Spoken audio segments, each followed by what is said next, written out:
The question of leadership in Africa involves mainly politicians, business leaders, and intellectual elites.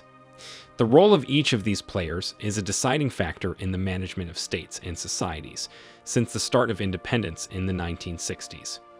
Nigeria is the largest economy in Africa, with a gross domestic product greater than $500 billion this year. However, the country's economic growth has gradually dropped since the year 2015 due to high inflation rates. Nigeria's growth is driven primarily by the oil sector, financial services, telecommunications, and entertainment. Nigeria's president, Bola Ahmed Tinubu, who came to power a year ago, has removed a decade-old petrol subsidy that kept prices artificially low and devalued the currency, leading to a 33% rise in inflation since ending 2023. Statistics show that it is the highest inflation level in 3 decades that has greatly eroded incomes. So, in today's video, we shall be talking about how President Bola has dragged Nigerians into excruciating poverty and hardship. Make sure you like this video and subscribe to The New Tourist to always get very interesting videos from us about topics concerning Nigeria and Africa as a whole. President Bola Tinubu says that his economic reforms will continue despite the increasing hardships that have fueled public anger among Nigerians. He has also promised to send an economic bill to Parliament to set a minimum wage. But he hasn't said whether the bill would contain the government minimum wage proposal or a new figure. Nigeria is grappling with the worst cost of living crisis in decades, and some labor unions there have been on strike frequently, calling on the government to negotiate better living conditions for their workers. This problem has plunged millions of struggling families into more poverty, with many unable to meet the cost of food, education, and healthcare. High food prices and a weaker naira are the main drivers of inflation in Nigeria. Price pressures have been spurred by Tinubu's reforms, splashing petrol and electricity subsidies, and devaluing the naira currency twice within a year. The Central Bank of Nigeria raised interest rates in May this year amidst the continuous inflation. In 2020, Nigeria's GDP contracted by 1.8% due to the COVID-19 pandemic.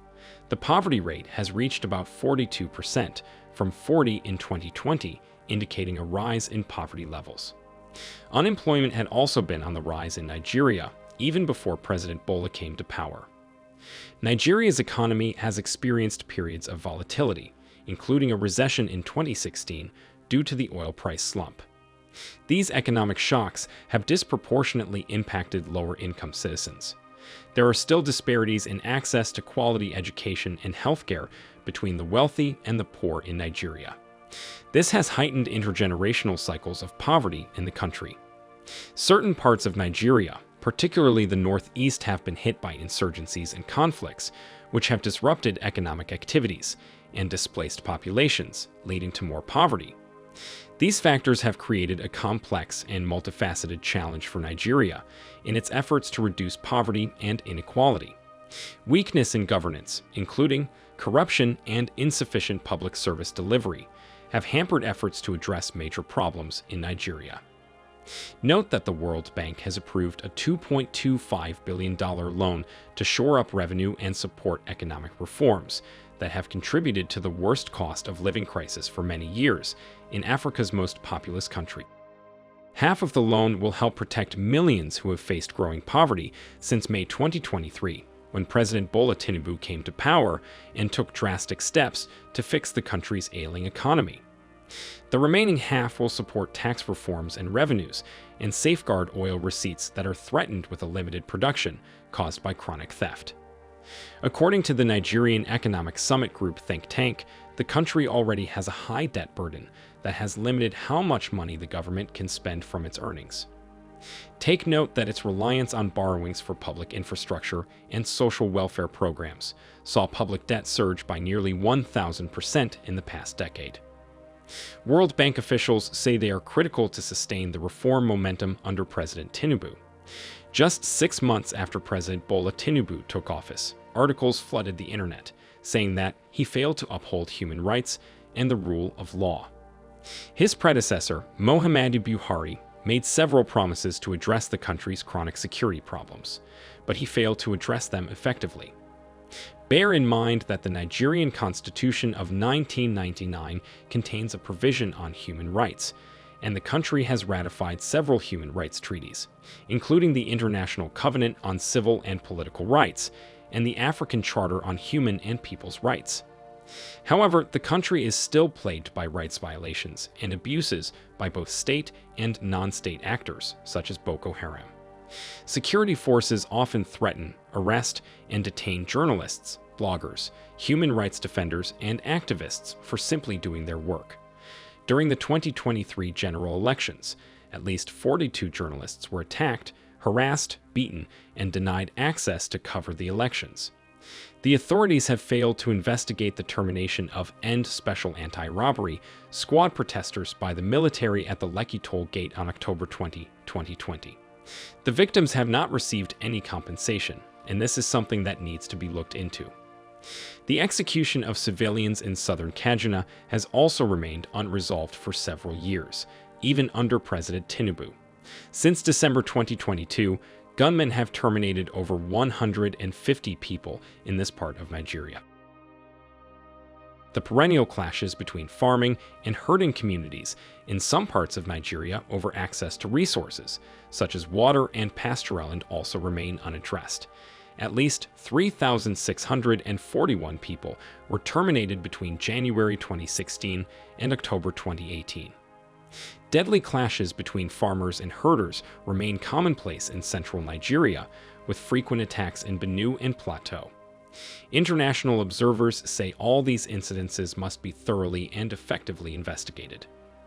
Markets across Nigeria are now recording fewer customers and diminishing patronage as a result of hardship. Angry Nigerians living on old wages and salaries have restricted purchases to the quantities they can afford, even if very little.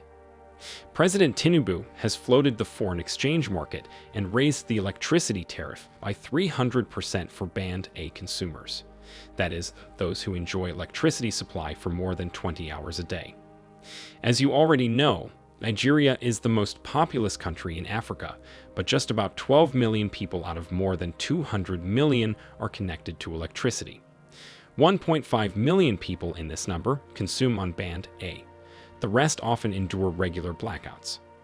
Joe Ajero, president of the Nigerian Labour Congress, once mentioned in his speech that Nigerians are the losers, looking at the policies from the devaluation of the naira, cashless economy, new naira notes, removal of fuel subsidies, value-added taxes, and many others. These are being done without commensurate increases in worker salaries. Many companies in Nigeria have closed down, and a lot of businesses are crumbling, and youths are leaving the country to seek greener pastures. Nigeria is forced to import oil from other countries now, even though it is the largest producer of oil in the continent. This is because many refineries collapsed after some new policies were implemented. Aliko Dangote is currently the richest man in Africa and has constructed a refinery, but even itself cannot serve the entire 200 million plus population. As the knot continues, the government of Nigeria is busy explaining that the subsidy removal was aimed at freeing up some money, which would later be deployed to boost infrastructure and quality of life. Some people say that doing the same thing over and over and expecting a different result is the actual definition of insanity. The question is, why have Nigerian subsequent governments and the present one serially failed in handling serious matters?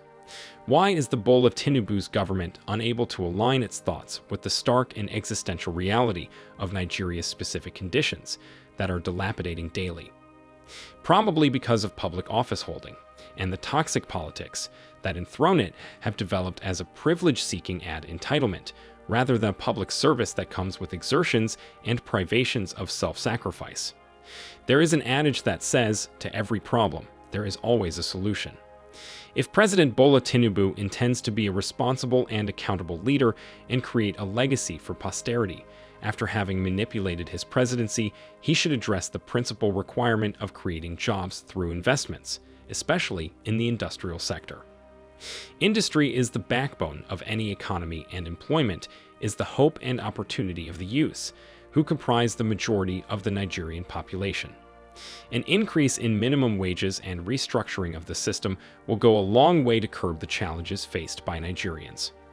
Tinubu's administration still has the chance not only to ensure that everyone can fully and effectively enjoy their human rights, but also to hold perpetrators of past rights violations to account. Nigerian authorities must ensure that human rights are at the center of their policies, implement findings of previous investigation panels on human rights violations, and promptly and transparently investigate human rights violations under the past governments to ensure justice and accountability. Just like many other struggling African countries, Nigerians are waiting to see how long the pain will last. Addressing the problems under President Bola's regime will require a comprehensive long-term strategy, targeting economic diversification, job creation, social welfare programs, and improvement in governance and public service delivery. The reality now is that the Nigerian government has no policy to address current challenges, and the harsh measures it is currently implementing to the detriment of millions of citizens testify to the deficit of original insight into the nature of Nigerian problems.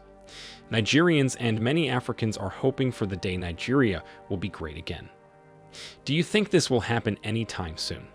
Let us know your thoughts in the comments below. Do not forget to like this video and subscribe to the New Tourist channel. Turn on notifications too so you get notified whenever we upload videos like this. Thanks for watching and see you in our next video.